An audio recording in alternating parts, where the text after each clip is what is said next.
Taká Žilinková prokurátorka, hej, ktorá tam toto robila. V dnešnej kauze pána Sochu treba povedať v rýchlosti zo pár faktov. Na Slovensku ešte existujú sudcovia, ktorí nepodľahli politickému tlaku.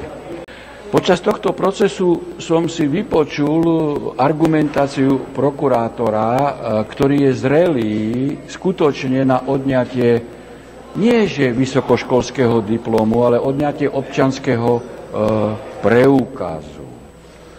Na platné právo, ani trestný poriadok, ani trestný zákon, a už nehovoriac o tom, že nepozná chartu OSN, že keď raz Bezpečnostná rada OSN nerozhodla o tom, že Rusko je agresor, žiaden orgán, žiadna inštitúcia, už vôbec ani neslovenský prokurátor alebo slovenský súd by mohol rozhodnúť, že ide o agresiu. Tým pádom pán Socha bol koľko? 3-4 roky šikanovaný? Dokonca bol vo väzbe v tejto veci. Dvakrát.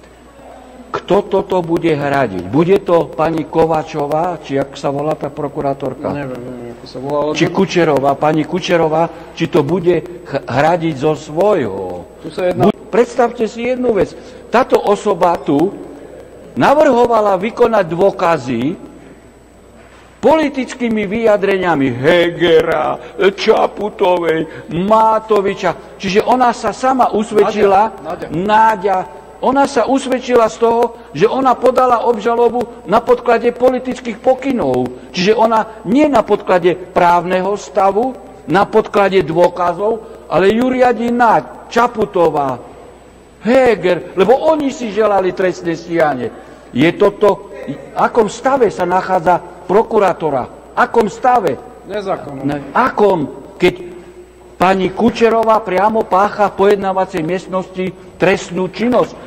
Jej odkazujem ešte jednu vec, že za 2-3 roky bude tu sedieť ako obžalovaná v kauze zneužívania pravomoci verejného činiteľa a možno bude trestne stíhaná aj Medzinárodným trestným súdom Norimberg 2 za schvaľovanie banderizmu, nacizmu a fašizmu s pečiatkou štátu.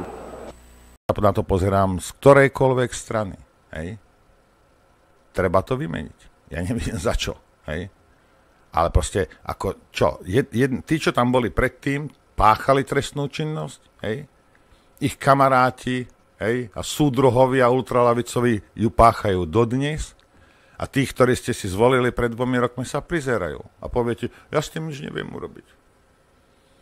No tak keď s tým nevieš nič urobiť, tak padaj do prdele, si myslím ja. Rozumieš? Lebo ak tebe sa, ja neviem, pokazí boiler doma, zavoláš mu, Noro, nevedel by si mu opraviť a budem tam chodiť okolo 2 hodiny. A to ja s tým nič neviem urobiť. Nezavoláš elektrikára? Alebo necháš mňa tam sa motať okolo toho boileru dokedy do rána, alebo kým, ja neviem, neopadá špina svojich detí? Zamysli sa nad tým. Chcel by som sa len pár vetami sa vrátim k tomu, čo bolo pred prestávkou. Lebo tú pokryteckosť mňa z toho ide rozhodiť. Hej. Tak si zober. Platil som to do včerajška, čo sa stalo. Platil som túto prokurátorku, ktorá zneužíva svoju právomoc. Platil som sudcu, nejakú zapisovateľku, ja neviem, tam na súde plno ľudí. Hej. Živil som Sochu pol roka v base. Hej. Som mu jedlo, oblečenie, svítil som mu, kúril som mu. Bachára som mu, nie jedného, hej, platil. Koľko ma to stálo? By ma zaujímalo. 30, 40, 50 tisíc eur? Koľko je takýchto prípadov? Koľko miliónov ide tak? A potom ti povie, no ale viete, musíme konsolidovať. Musíme zvýšiť DPAčku. Musíme toto, transakčná daň. A proste 1,5 milión spôsobov, ako ťa ošklbať. Hej? A ty, lebo áno, my chápeme, že treba konsolidovať v poriadku. Hej? No ale keď na jednej strane nás šklbú a štátni zamestnanci plýtvajú peniazmi našimi, tak sa musíš spýtať zákonite, čo robí táto vláda. Či si z nás robia srandu. Pán Fico, haló, dobrý deň. Ako, máte nás za magorov? Už pán Fico, doteraz som vás nekritizoval. Spamätajte sa. Tá krajina vám uniká pod rukami. Preteká vám cez prsty. Prestávate vládnuť. Doslova prestávate vládnuť.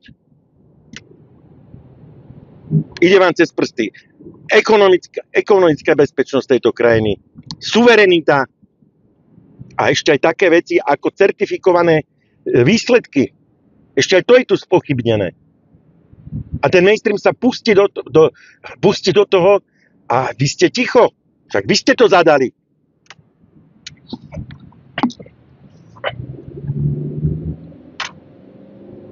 Dobre. Ak som povedal, že žijeme na kontinente idiotov, stojím si za tým, samozrejme, že sa za tým stojím. A zapravdu mi dáva aj americké ministerstvo zahraničných vecí. Pozrite sa, neviem, či viete o tom, ale ide robiť zoznam ľudí z EÚ, ktorí nedostanú víza na vstup do USA. Alebo im zakážu vstup do USA. No prečo? No kvôli cenzúre konzervatívnych názorov. Áno, dobre počujete. Kvôli cenzúre konzervatívnych názorov. Či už na sociálnych sieťach, alebo kdekoľvek inde.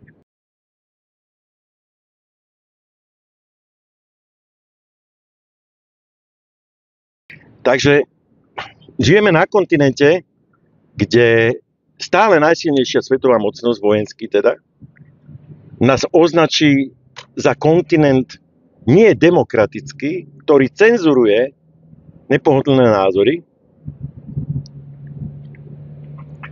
A slovenská vláda sa k tomu nevyjadri. Prečo? Prečo? Lebo z Bruselu príde bu a nedostaneme peniažky. No, ako ja viem, že sme v ekonomicky totálnej prdeli. V totálnej. Ale ja vám dám jeden návrh. Rozpustite. Zrušme Slovensko. Lebo štát, ktorý není schopný suverénnej autonómnej politiky, ktorého predstavitelia musia držať hubu, lebo čo keď sa ten nahnevá, čo keď sa ten nahnevá, čo keď sa ten nahnevá. Na čo je nám taký štát? Ja keď som toto počul, normálne ma vyvrhlo z pántov. Starší Šimečka. Neviem, či viete, ja som to čel už dávno, a teraz som si to ešte overil. Putin chodí každý rok, alebo niekedy aj častejšie. On má taký bunker, takú rezidenciu, teda bunker obrovský pre 300 ľudí pre prípad jadrovej vojny v Altajských horách na Sibíri. A tam majú takú šamanskú tradíciu, že krv z parohov mladých jeleňov, tamojších nejakých pomerne vzácnych na Altajských horách, z tej krvi, oni narezú to parožie, z toho vyteká nejaká tekutina podobná krvi, je to krv a ešte niečo iné, napustia vaňu a do ktorej si ten Putin láhne. A to naozaj on robí pravidelne. Starý Šimečka počas stretnutia sekty denníka N. To už je Peter, ktorý to komentuje. Takže on si to overil. Povedz mi, ako si to... Čo? Ale prosím ťa, ako... Nehnevajte sa na mňa. Putiník ide do riti. Žebrák jeden žebravý. My sme sme mali bátoričku. Dávno sme predbehli Putina, prosím ťa, nejaký žebrák tam z Ruska. V nejakom zjelenia, v nejakej krvi sa bude... Rozumieš? Amatér, Slovensko je pred tebou dávno. No a Šimečkovi by bolo treba dať kazajku asi. Asi. Toto sú ľudia, prepáč, ktorí nesmú viesť štát. Lebo nemôže mentálne najzaostalejšia časť normálnej populácie viesť štát.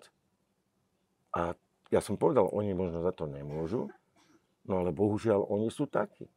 Oni sú takí, to sú tí všelijakí ako modernistickí a progresivistickí hlupáci, ktorí... Som teraz bola na Liptove, som sa rozprávala s farmármi, ktorí mi hovorili, ako im tam medveď country, malé dvojdnové teliatko sa ešte potulovalo tam niekde po lúke v ohrade a na druhý deň už tam nebolo, lebo ho vytiahol medveď a našli len z neho, neviem, kostru a hlavu niekde v kríkoch. A keď hovorila tá Tamara Štolová, že medveď nekountry zvieratá, že on ich nežerie, takže keby možno vybehla Že ona niekde možno na mala farmu. plišového macika v spálni rodičov, ja neviem, či mala svoju detskú izbu, lebo nezdá sa mi to. A ten neloví. Ten neloví nič, ani trávu neloví dokonca, keď mám byť. Ale tí, ktorí sa prekružkovali do toho parlamentu, teda sú označovaní aj za prorusky orientovaných, teda majú svoje názory, ktoré prezentujú v alternatívnych médiách, napríklad TV Slovan, pán Kotliar alebo pani Šimkovičová. Čiže to sú verejne známe veci. To, že vy niekoho nazvete, že je proruský, že je dezinformátor, ja viem, že vy v mainstreamových médiách toto máte rádi, pretože sledovanosť vám klesá a kadejakým čo si kúpia Nejde pán Taraba o sledovanosť, ide o to, že tí ľudia z kandidátky, ktorí sa prekružkovali ja sa vás pýtam, kto ich nazval, že sú proruskí, odkiaľ to máte, že sú proruskí? Nehovorím, že sú proruskí. Vy ste to pred chvíľou povedali. To, že majú názory skôr proruské. A to sú aké? No tak presadzujú panslavizmus, čo je podľa vás panslavizmus? V tom, že jednotie slovanských národov a podobne. Ja vám to nevyčítam, ja len tvrdím, že... Vy si tu vymyslíte hoax a vy ma teraz konfrontujete s týmto hoaxom. No tak je hoax, že pán Huliak hovoril o tom, že medvede sú používané Bruselom ako biologická proste zbraň. A čo to je? No len hovorím, že tie názory sú rôznorodé v rámci toho klubu, preto sa vás pýtam, že či tu hovoríte štvrtú vec, tak vám to vysvetlím. Vy tu len takto nadhadzujete, potom idete z témy na tému, tak ma nechajte len toto vysvetliť. Takže povedali ste pán Slivzus, ja sa pýtam, Martina Šimkovičová v TV Slovan hovorí, že sa máme zjednotiť s Ruskom. Vy normálne klamete a vy tu... Pán Taraba, skúste si niekedy pozrieť TV Slovan a budete vidieť ten výsledok, ktorý tam je, teda proste... No ja som do TV Slovan možno 30 krát som tam bol, pretože verejnoprávna televízia za 4 roky ma sem nepozvala ani raz, tak som chodil aj do alternatívnych médií, to, že vy ste si tu pozývali iba svojich kamarátov, napriek tomu, že túto televíziu... To nejde o to, že sme pozývali kamarátov, ale máme taký úzus, že pozývame politikov, ktorí v podstate jednoducho koaličných a opozičných. Vy ste boli nezávislý poslanec. Ja som bol opozičný. Hej. Ja som bol opozičný. A čo? Nezaradený opozičný poslanec. No však a čo? Máte koalíciu a všetko ostatné opozícia, takže ja som bol opozičný. Dobre, nenecháme. Nenecháme. A to, že ja som patril medzi 4 najvplyvnejších politikov na sociálne siete a vy za 4 roky, napriek tomu, že už bolo jasné, že 70% voličov je na strane opozície, ste si za 4 roky nenašli priestor ma sem pozvať, tak som chodil aj do TV Slovan. A viete, o čom je TV Slovan? Že si zavolajú hostia a ten host sa s nimi rozpráva. Takže takéto, že vy si tu dáte nálepky komu a potom ma s tým konfrontujete, že aby som ja potvrdzoval vaše nálepky. Nehovoríte fakty, vy hovoríte totálne hoaxy v priamom prenose verejnoprávnej televízie. To nie je úplne. Takže môžem vás ubezpečiť, aj naši koaliční partneri potenciálni majú veľmi dobre zaanalizovaný náš poslanecký klub. Oni vedia, že nikto nepôjde do opozície si sadnúť pani Kolíkovej alebo neviem ku komu a bojovať proti budúcej vláde. No, to táto vežba mu až tak nevyšla síce, ale dobre. No. Ale vidíš to, jak sa volá ten moderátor, že zabudnem. Makara, tuším. Makara, hej. Toto je v tom, vieš, keď ty, lebo oni, keď ty začneš unblock len nálepkovať, hej, lebo to niekto povedal, možno povedal starý Šimečka, neviem, kde to Makara počul, hej. Potom máš niekoho, ako je Taraba, hej, a ja mám proti nemu 1,5 milión výhrad, ale nemôžem povedať, že je blbý, lebo nie je to veľmi inteligentný človek a mu stačí 30 sekúnd a zaženie ťa do kúta. Rozumieš? A sa tam strapňuje tento debilko, hej, kvôli čomu? No a toto sú priatelia naše súčasné médiá, ktoré za cenu svojej pravdy sú ochotní vás klamať, zavádzať, sú ochotní vás vodiť za nos. No, volá sa to aj propaganda, ale ani tá propaganda nemôže byť až taká tupá, prvoplánová, primitívna, ako je toto. Čo naozaj nechápem, je tá zaujatosť týchto neomarxistických lavicových médií. Táto banda, táto zgerba, to ani nie sú novinári, oni participujú na zločinoch. Lebo treba si uvedomiť jednu vec. Média majú obrovskú silu a majú obrovskú silu vyvolať konflikt, ale takisto majú obrovskú silu utlmovať konflikty. Čo robia naše médiá?